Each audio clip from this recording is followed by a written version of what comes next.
Сегодня очень хорошая новость для гражданин Кыргызстана и Таджикистана.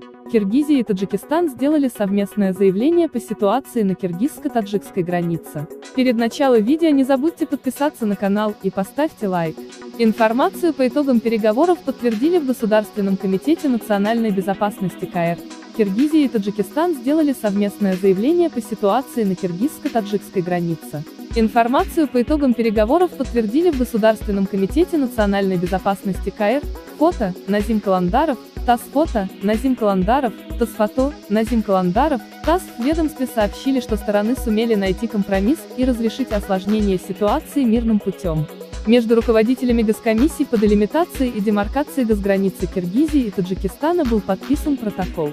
В документе говорилось о необходимости отвода пограничных постов на 3 километра вглубь территории каждой из сторон, а находящиеся в настоящий момент в зоне обострения обстановки дополнительные военные подразделения и техника должны вернуться на место прежней дислокации.